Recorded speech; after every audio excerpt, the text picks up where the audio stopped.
Jesus was an Aramaic-speaking Jew of the Middle East, and the Assyrians are Aramaic-speaking Christians in the Middle East who have endured persecution for over 1,000 years. Join Voice of the Word Aramaic Bible teacher, artist, and author Stephen Missick as he examines the Bible through the ancient languages, peoples, lands, cultures, and times in which it was first revealed. Research the Scriptures, rescue persecuted Christians, and restore the Church to its Semitic roots. And now, Voice of the Word. Hello, I'm Stephen Andrew Missick, and I'd like to welcome you to episode 9 of the condensed version of the Aramaic School of the Bible. And this program is about intercultural encounters between the East, the West, and Africa through the Assyrian people.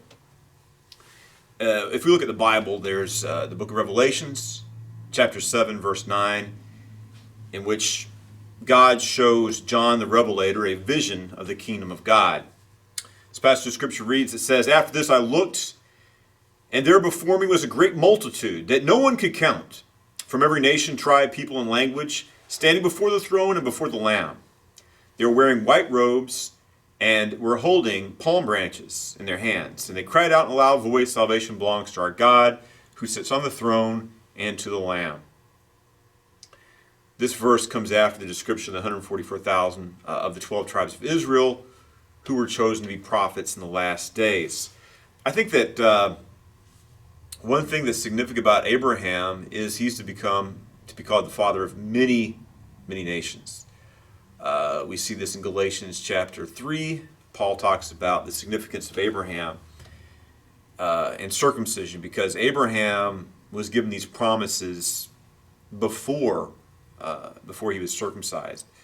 So Paul is teaching that spiritually, because of the promises given by God to Abraham before and after circumcision, that Abraham is spiritually the father of the Jewish people and spiritually of Gentiles. We see this in Genesis 12:3, where it speaks about that. And I have something about Abraham I think that's very important. I've given it on different teachings before.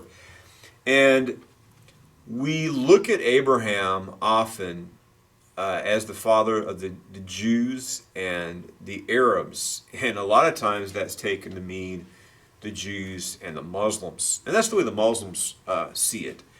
Muhammad himself claimed descent from Ishmael. And says, well, I'm in the covenant of Abraham because I am a descendant of Ishmael, the child of Abraham. And that's created, I think, a big problem in the world, especially among the church. When we look at Abraham, and of course, God gave Abraham a promise that he would become the father. Actually, the main promise is that a covenant people will come from Abraham. So Abraham, years went by and he didn't have a son with Sarah, so Sarah gave him her handmaiden, Hagar, and he had a child through her. So the idea is that because of a loss of faith on the part of Abraham, we have the Arab people and hence the Muslims. There's a couple things wrong with that. First off, Ishmael, now the Muslims would say Abraham's an Ishmael. Abraham is a Muslim. Ishmael is a Muslim. Jesus is a Muslim. Adam's a Muslim. Anybody that's a true follower of Allah is a Muslim. But in point of history, Ishmael was not a Muslim. Islam didn't exist at that time. It wouldn't exist for thousands of years after the time of Ishmael. Also, there were Arab Christians a long time before there were Arab Muslims, before Muhammad created this religion. But the biggest problem with Christians, you hear this a lot, is like, well, what Abraham did is he lacked faith in God. Instead of doing it God's way, he did it in a human manner, and you have Ishmael, and all these problems in the world come from the Arabs. But there are many Arab Christians, and it's not a very loving thing to say anyway, because Jesus died for everybody, including the Muslims. That doesn't mean they have salvation without trusting in Christ, but Jesus died for them, and he loved them so much he died for them, so we should love these people too. That doesn't mean that Muhammad's a true prophet of God or that the Quran teaches is true, and we should speak against error. We speak against error and falsehood. We don't attack people because of their ancestry. And the biggest problem with this Abraham, the Jews versus the Muslims or the Arabs thing is that God said that Abraham would be the father of not just one nation, but of many nations. And Edom, or Esau, actually came out of Isaac as well. So the biggest problem with this whole theory is that after Hagar had been sent away, Sarah died, and Abraham took another wife, Keturah, and he had six sons. So through her, so Abraham had, I guess, 8 children in all, and there's nothing wrong. I guess you could say there's something wrong with taking a concubine. Back in that society, there wasn't. It was done often. It was accepted. It's not really condemned by the Torah. Maybe you could say that even though it wasn't wrong or immoral at that time, or is allowed by the culture, maybe even though it's allowed by the culture, it might have been wrong. The Bible doesn't say that, but you could interpret it that way. But I don't think anyone would say that there's something wrong about remarrying after losing your spouse. I don't see anything sinful in that. And many Arab tribes, according to the Bible, many Arabian tribes, and people don't realize this, there are Arabian tribes before the birth of Ishmael. And of course, Abraham didn't father one Arab people. He fathered 7 Arabian tribes, one through Hagar and 6 others through Keturah. So I think that's important. Not all Arabs came from Ishmael. There were pre-Ishmaelic Arabs, and there were Abrahamic Arabs that came through Keturah. So I think the way we look at the Arab people just isn't correct. And we should love all mankind. Now, people who do evil, like ISIS, people who do evil in the name of God, like many of Muhammad's followers, we should condemn that. But you shouldn't hate people based on their ancestry. Paul also talks about this promise of Abraham in Romans chapter 4, 1 through 13. So God's vision through Abraham, and also in the apocalypse, what John sees in heaven is for the kingdom of God to be a kingdom of many nations and language and peoples and tribes. That's what God wanted. That's what he wanted through Abraham, and he did it. We have all these different Arab countries. You have the Jewish people, the Samaritans. Funny thing in the book of Maccabees, Jonathan, or one of the Maccabees is trying to, one of the Maccabean brothers is trying to prove to the Spartans that the Spartans were descended from Abraham somehow, which is kind of funny. So I don't know where they're basing that on, but they had, even the Maccabees who were fighting for Judaism against the Greeks, they were trying to find commonality through Abraham with the Spartans. So I think it's very fascinating. Christianity is still the world's fastest growing religion, not Islam. People say Islam is the fastest growing religion. And with Islam, people look at Europe, you have a tremendous population decline. And they're below replacement levels. It's a crisis. And, as long as you have radical feminism that hates men and think it's demeaning to be a mother and have children, as long as you foster that ideology and support it, I don't know why people do what they do. It's no surprise that if you teach women to hate men and it's beneath them to have babies, they're not going to reproduce. But the Europeans are dismayed by this problem, don't know why it's happening. And there's a population growth among Muslims. But reality, if you check the demographics, the Muslims themselves are starting to experience population decline. Now, it's not as great yet as it is in Europe, but the same demographic trends are starting to hit the Islamic world. And I think that a lot of Muslims aren't aware of demographic trends where they have a population decline. But I'm sure some are. They probably checked it out, and that's probably why we see a refugee crisis going on now. They're hoping just to outbreed the Christian world, but when they realize it's not going to happen, they need to act now. That's just my opinion about this refugee crisis. I could be wrong. We should love these refugees, try to help them, but I think a lot of these people there's terrorists in there, there's a security threat, and Europe needs to protect itself from a danger. So regardless about these demographic trends, Christianity is still the world's largest growing religion. The reason why Islam is growing is not through conversion. Not that there aren't some conversions, that they're having still having somewhat of a population growth through demographics, not through conversions. It's not like everybody's like, oh, Islam, this is a great religion, and they're converting to it in mass. That's not what's happening. It's just their Europeans' population is declining. The Muslims, Islamic world's population is starting to decline, but they're still, even though they're starting to slow down their reproduction rates and decline, they're still reproducing at a greater level than Europeans in certain Christian societies. So that's why they have democracy in their favor for now, even though it's changing.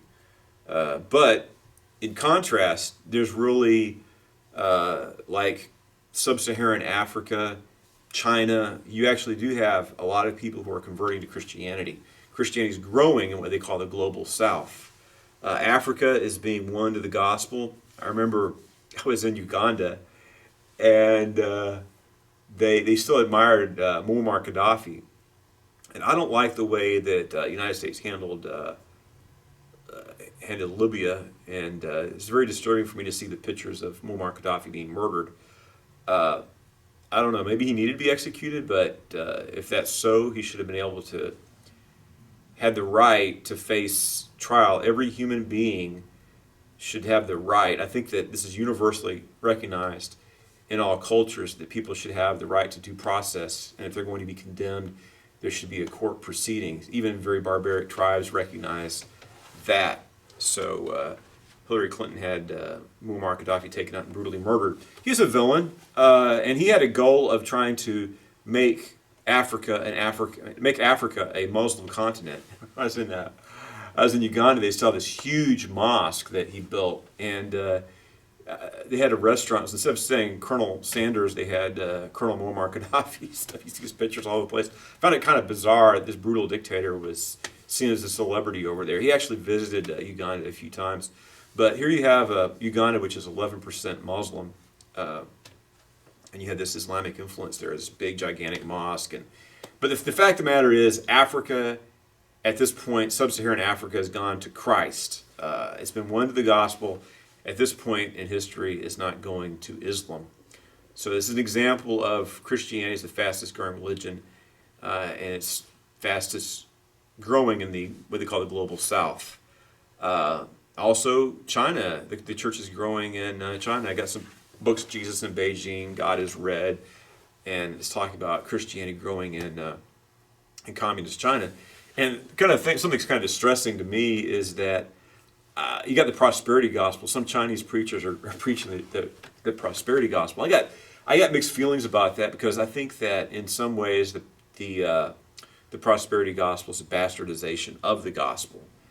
In another way, if you apply sound economic principles, you can escape poverty.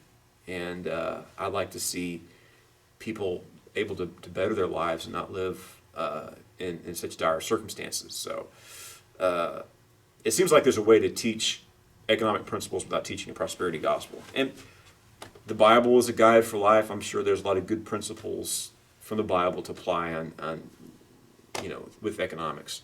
But there's a church movement growing in China. But at this time, because of these things that are happening, we need to change our perspective and move beyond the Western European Christian model of the church. So, you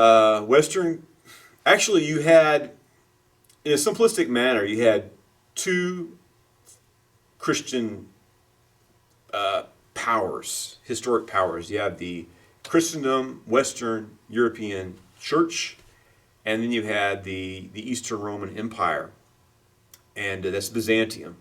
And what happened was Byzantium and Constantinople finally fell. So just like this thing, I guess, like what is it called, the Highlander. There could only be one now, or there was only one standing power, and that was Christian power, and that was Western Christendom. The Byzantine Empire pretty much fell totally under Muslim control. But then Russia became Christian the whole time. Ethiopia is also a Christian kingdom. But just to keep things simple, we'll just say that the Byzantine Empire collapsed, and so you had Western Christendom. And I believe that once the Roman Empire, the Mediterranean was like a Roman lake. They still spoke Carthaginian or Punic, which is a dialect of Hebrew in Carthage. I guess there's Berber languages, but North Africa, most educated people spoke Latin. And if you go there and you see the ancient ruins, they're Roman ruins. It was part of the Roman Empire. You had one Roman world at that time. So when the Muslims took over North Africa, basically they put Western Europe in a blockade, like an economic blockade. And things might have been better for Africa if Islam never existed, because the Muslims were engaging in slave trade and things like that. Because of Islam, Africa was cut off from the European influence, and who knows what would have been different, how the world could have been different if a Christian European or North African civilization peaceably spread to sub-Saharan Africa hundreds of years ago. But Islam precluded that from happening. So Europe is cut off from Africa, and then when the Muslims took over Constantinople, Europe is cut off from trading really with the East. So there's a problem, and I think it precipitated the age of discovery, where finally the Spanish and Portuguese decided to circumnavigate Africa. They supported Columbus, and everything changed. But what happened is, the engine of change around the world was these Western Christian powers, the Christendom cultures. There was no longer any Byzantine Empire. There's just shattered remnants of it. Perhaps that cultural heritage was taken by Russia. The other Orthodox churches like Serbia, Romania, they had to fight against Muslims attacking them. So this is how the world was changed at that time. But something that's important is that the Assyrians were kind of a conduit for intercultural contact between the East and the West. For instance, a lot of it is made of the Greek classics were translated by Assyrian Christians from Greek to Syriac and then into Arabic. And these scientific works that were made by Assyrian Christians were used by the Arabs and stimulated a brief-lived renaissance, if you will. I mean, the Arabs, they took the idea of zero from India, revolutionized mathematics, invented algebra, became very scientifically and technologically advanced for a period. What happened, though, is there's Alvarez, I forget the name, there's two Arabic philosophers. They read Aristotle in versions that Assyrian Christians translated, and it encouraged philosophy. And what happened, basically, is this, how do you incorporate the Islamic religion with Aristotle's philosophy? And this Alvarez, I think his name was, he decided that the Muslim world could do that, but in doing so, you'd have to read the Quran metaphorically as opposed to literally. And that was the way for the Muslims, that he saw for the Muslims to go forward scientifically and philosophically. And he was rejected as a heretic. But the interesting thing is, Europeans were reading these Muslim philosophers, and they were sort of reintroduced to Aristotle through Arabic translations. However, they never really completely lost the Greek classics. They were preserved by Charlemagne, and they also made their way back again from Greeks who were fleeing from Constantinople. But there was a part to play in these translations from Greek into Syriac into Arabic made by Assyrian Christians. And it influenced these Arabic philosophers, and it influenced Thomas Aquinas. And Thomas Aquinas was able to reconcile Christianity and the Greek scientific perspective in his philosophy. And so as a result of this and other things, and important changes that took later on, Western Christian culture was able to advance, and rejecting the suggestions of Averroes and other philosophers. What happened, I think, is pretty obvious, that the Muslim world fell behind and the Christian world continued to advance. And we see that advancement going on here today. I want to mention something else I think is important. We all know the story of Marco Polo. And the interesting thing, if you read about Marco Polo, is, of course, he calls Assyrian Christians, the Church of the East, he calls them Nestorians, and the Syrian Orthodox Church, he calls them Jacobites.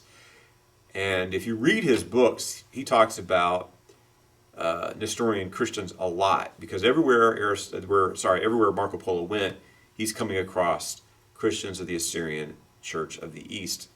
And there was a Assyrian from Beijing who traveled to the West, and he wrote a book. He's like a reverse Marco Polo. Marco Polo was a Westerner who traveled to the East and wrote for the West what he experienced and what he saw. And of course, Marco Polo's book was hugely influential. That's what Columbus read it, and he was inspired to discover India through reading Marco Polo. But here you had Rabban Suma and a priest named Mark. They were from Beijing, and they traveled by foot to the Middle East. I think Mark was, there's no patriarch, and since the Mongols were in power, and these were Mongolian Christians, Mark became the patriarch. They changed his name. And Rabban Soma, he went to Europe. Actually, the Mongolians wanted the Europeans to go on another crusade and to help the Mongolians defeat the Muslims. Nothing ever became of that, but there was actually a diplomatic effort.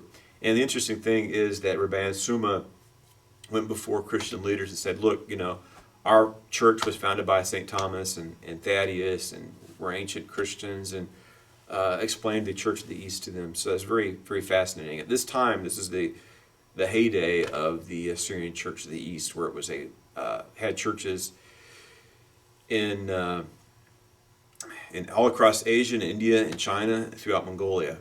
So I think it's very fascinating to see these cultural exchanges. And we also see the same thing in Ethiopia, where you have a Jewish flavor, the Church of the East. And speaking of the Ethiopians, the Coptic Christians of Egypt, we should always remember we had the Coptic martyrs who were killed recently, a year or so ago, by ISIS in a beach in Libya. So Egypt and Libya, these Christian communities there, this isn't something that you just read about in a history book. Now, these churches might be dying, I hope not, but they could be. But this is something that's a living community. And these are people who are so devoted to Christ. They're giving their lives for Jesus. I think something interesting is that many tracts and religious literature of Chinese members of the Assyrian Church of the East have survived. I might have talked about this in earlier programs, but there are these writings called the Jesus Sutras. There's two books I've read about the Jesus Sutras. And these two books, I don't agree with their interpretation, but I believe both books have the text translated. Around the year 636, an Assyrian missionary made it to China. He preached before the Tang Emperor of China, and the emperor was pleased with the gospel, and he commanded churches to be built, literature to be translated in Chinese language. And we probably have certain texts that this Assyrian Christian wrote. Alopan is what he's called in the text. And there were many, you had a thriving Chinese Christian community, and they produced not a bulk of literature, but we probably just have a fragment of what they did produce, but several pieces of their literature of this Christian community, the Church of the East in China, has survived. They found several scrolls in a cave in Chinese Turkestan, but also in several monuments. And I think that there's probably a lot more out there that hasn't been documented or fully documented or translated yet.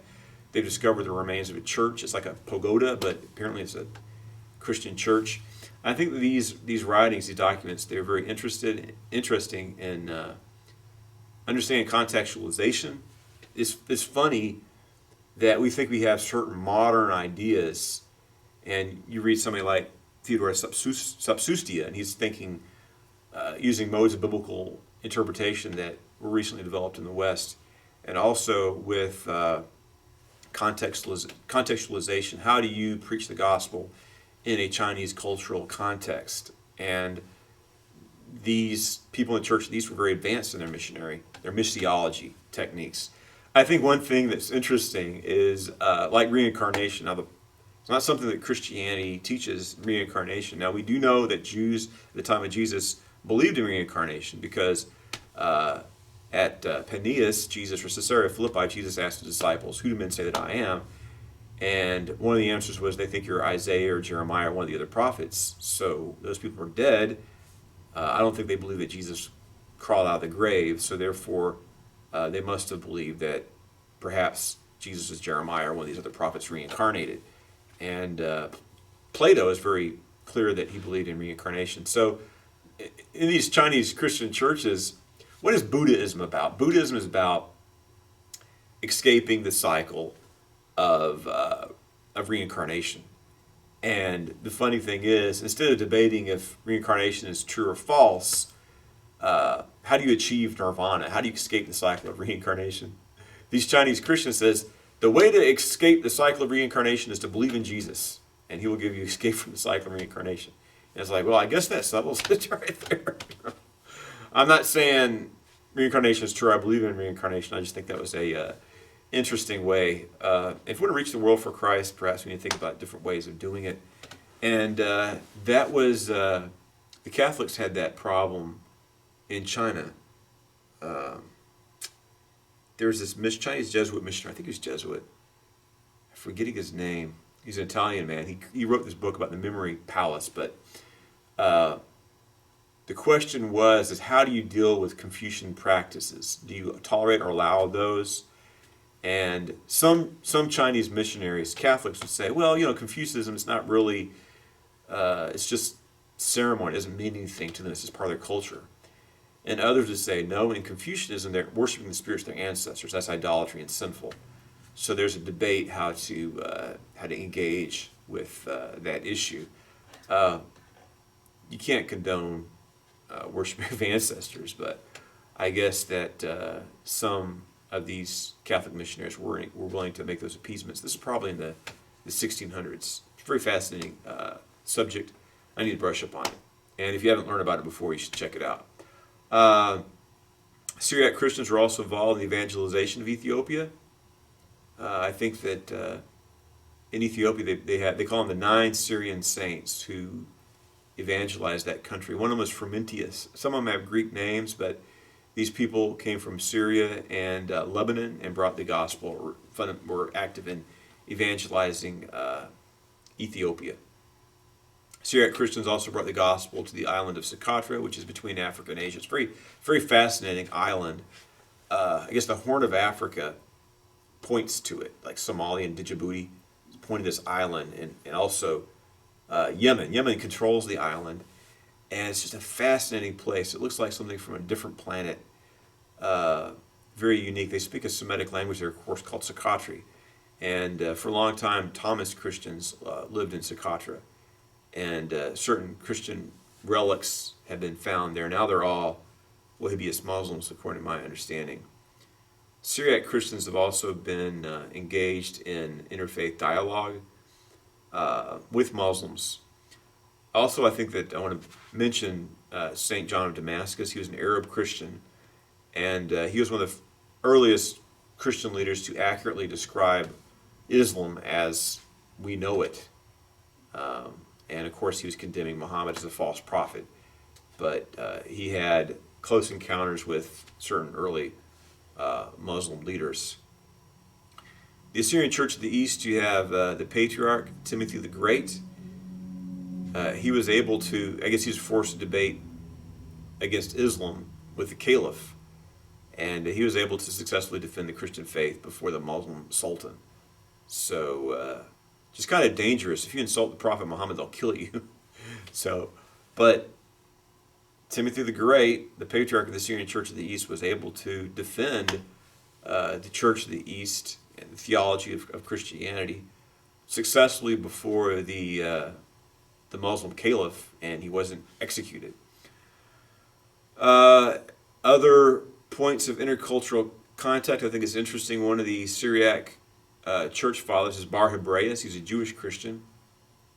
He was he wrote very widely. He wrote histories, and he had good relations between the various Christian sects, whose relations were, unfortunately, usually acrimonious. I think that's interesting. Here's you had the scholar Bar Hebraeus, and he was a theologian and a writer, and an important church leader, and he was just widely respected. Even though they had these important theological arguments, he was able to show respect and be respected overall. There is a famous Christian mystic called Dionysius the Areopagite. Now, Dionysius the Areopagite historically was one of the converts of the Apostle Paul when Paul preached in Athens. And there was a Syrian Christian who wrote under the name of Dionysius the Areopagite. And his mystical contemplation of spirituality has had a tremendous influence on just Christian spirituality as a whole. So I think these are very important and interesting issues. And here you also see important contributions of Syriac Christianity, the encounter between Islam and Christianity. Not just that, but also bringing scientific knowledge and bring about progress. A lot of the progress that the Muslim world had was based on these Greek writings that were translated into Syriac and Arabic by Assyrian Christians, which stimulated scientific progress among the Muslims, but also indirectly through Europe, and had a profound influence on Western Christian society today through the influence of Aristotle. The Assyrian Christians translated Aristotle and other writings into Arabic for their Muslim overlords, and these writings had a tremendous influence in history. So I think it's very interesting how that the Assyrian Christians not just have influenced, there's influence in Ethiopia. Some Syrian missionaries went there, Christian spirituality with Dionysius the Areopagite, but also this Chinese literature, which you can get and read in translation. All the major works are included in both of those books on the Jesus Sutras. So I think it's very interesting how Aramaic Syriac Christianity has influenced all these cultures. Something else that is very interesting is with the Mongols. If you see the Syriac alphabet and you look at the modern Mongolian alphabet, you can tell that their alphabet, the Mongolian alphabet, is based on the Syriac alphabet, and it was introduced to them by Mongolian Christians who belong to the Assyrian Church of the East. So you can see this vestiges of the influence of the Assyrian Church of the East. So this isn't something, a small community that just had no impact in the world. The Church of the East and other Syrian and Syriac Christians have had tremendous influence on cultures in China, Mongolia, islands off the coast of Africa, Africa itself, but also with Arabian scientists who influenced scientific progress even through Aristotle and through Thomas Aquinas, among others, in the West. So the Church of the East has been very influential through this cross-cultural contact. So I hope you can join us next time in the next program as I continue the Aramaic School of the Bible.